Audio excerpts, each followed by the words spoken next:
how many of you would be willing to lay claim to your divine inheritance today? How many of you would be willing to follow the law, or laws as the case may be, in order to have your divine inheritance delivered in your hands if I told you exactly what those laws are? So I'm going to start out, and I'm going to give you my definition, which was taught to me by my teacher, my definition of prosperity. Prosperity is having abundant health that this goddess being that we are by nature can fully express into the world. Prosperity is having our relationships be loving, nurturing, supportive, and they work all the time. Prosperity for me is having a vocation or a right livelihood that is so much fun to do that it's like going to Disneyland every day. And prosperity is being financially abundant, being able to buy anything you want without ever looking at a price tag just because you want it. You don't have to justify it for anybody or for any reason. And so these are the ones that my teacher, Ed Wien, had taught me more than 20 years ago. But I've added a fifth. And prosperity for me is having the ability to be anywhere on planet Earth that I want to be, just because I want to be there, for as long as I want to be there. Now, I have to thank Terry Cole Whitaker for this one. I listened to her probably about 20 years ago or so, and she said this, and this really resonated with me. So I've added that to the list. So with that working definition of that prosperity, would that for today, would that work for everybody here?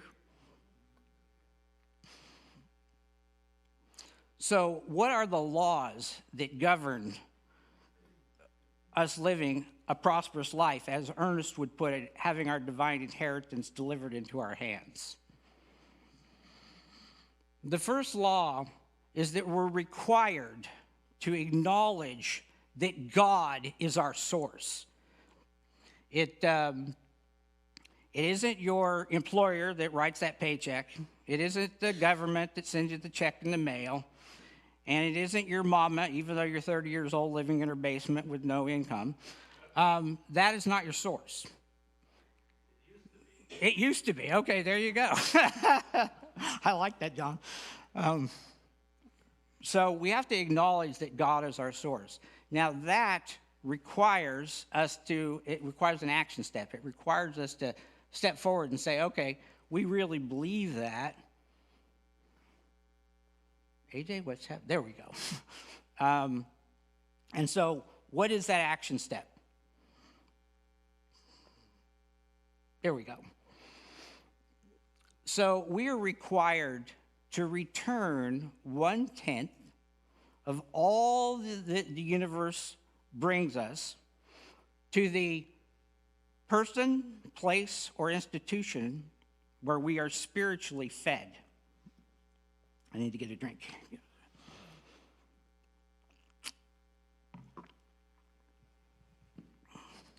It's called a tithe, T-I-T-H-E. And the word tithe, the root word is tenth.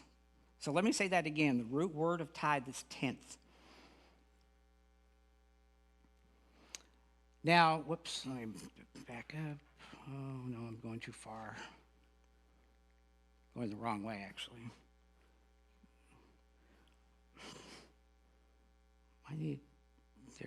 There we go. Okay, here we go. So, most of you know me, know that I'm no Christian. And quite frankly, in my life, I don't hold the Bible in very high regard. However, I will acknowledge that some of it feeds me very deeply. And there is when when it comes to tithing, that is covered, of course, in the Old Testament.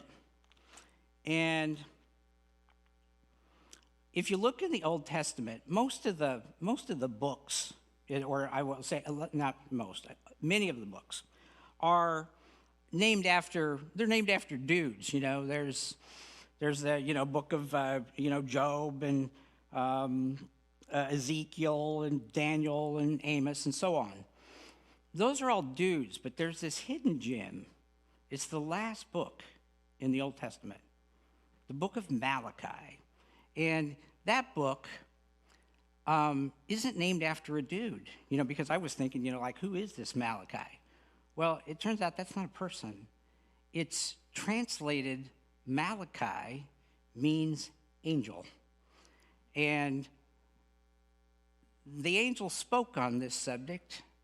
And would you like to know what the angel had to say about tithing?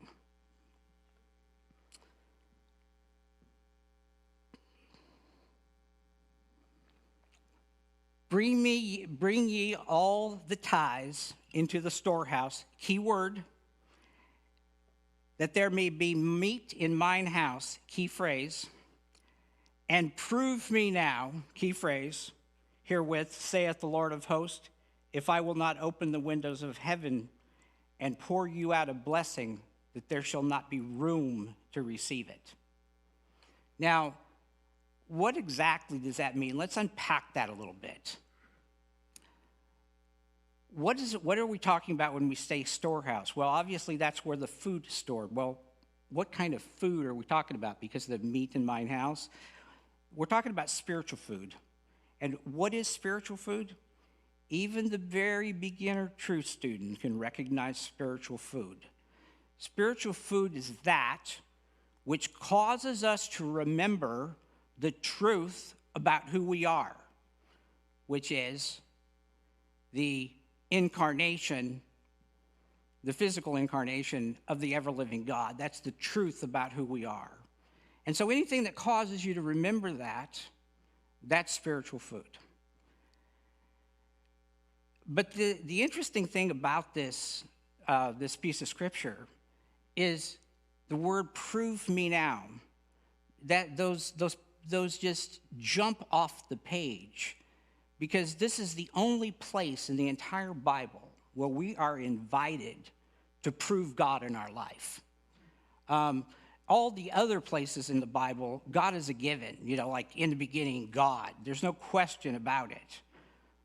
But here, we're actually invited to do that.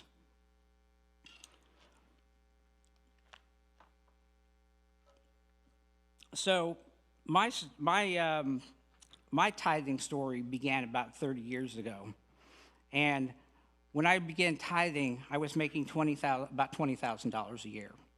Now, that was more money, 30 years ago than it is now, but it still wasn't a lot of money even then. But I began tithing, and I didn't even know the law. I didn't even have a teacher. I just began doing it. I don't even know why, to tell you the truth. But my income in 6 months had doubled, and I kept tithing.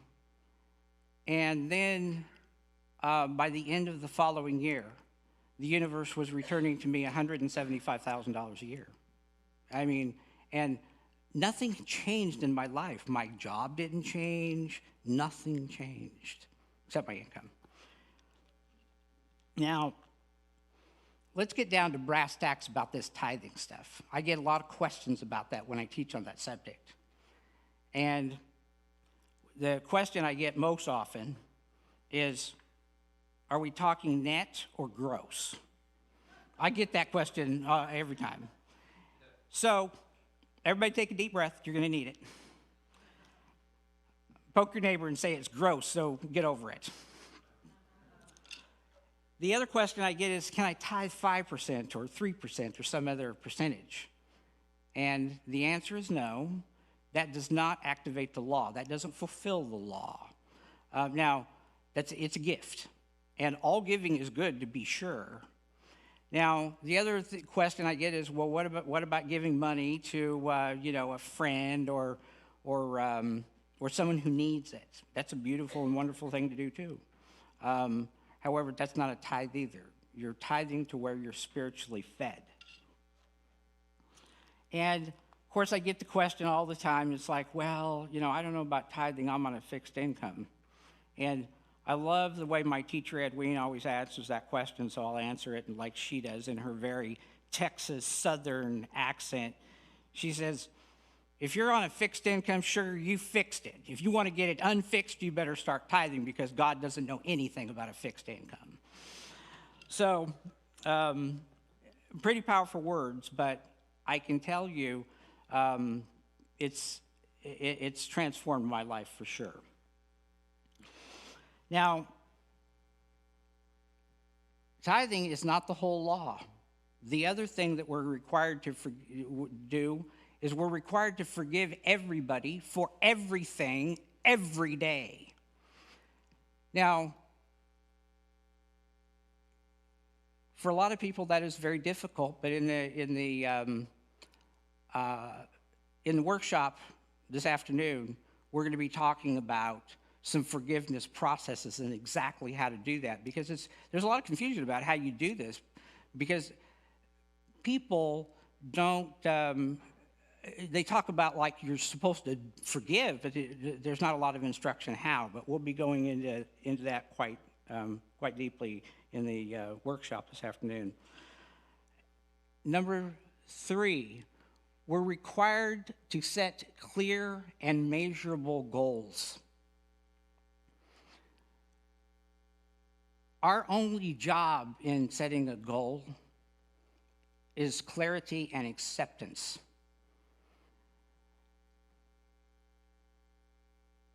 How is none of our business. That is the divine activity of spirit. And I can tell you in examples in my life, and I'm sure in yours too, it's amazing how spirit works and unfolds certain things. And the fourth law that we are required to follow is, we'll discuss that in the workshop this afternoon. It's the easiest of all of them, and like I say, this is very simple, but it requires a little bit more explanation than I have time for here. I was sharing with Etta that when I originally did this talk, it was 45 minutes, and that was not going to work. So I want to give a quick review of the 3 of the 4 spiritual laws that we're required to do. We're required to acknowledge that God is our source and return 10% of all that comes to us from the universe to the person, place, or institution where we're spiritually fed. If you're spiritually fed at this church, your tithe belongs here. The second is we are required to set clear and measurable goals. I had a boss that David Gala was his name, and he used to always say, you can't manage what you can't measure. So beyond setting those clear, measurable goals,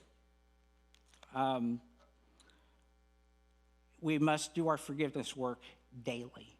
So those are the things that we're required to do to get our life to work. Welcome to the Sunday service at CSLN.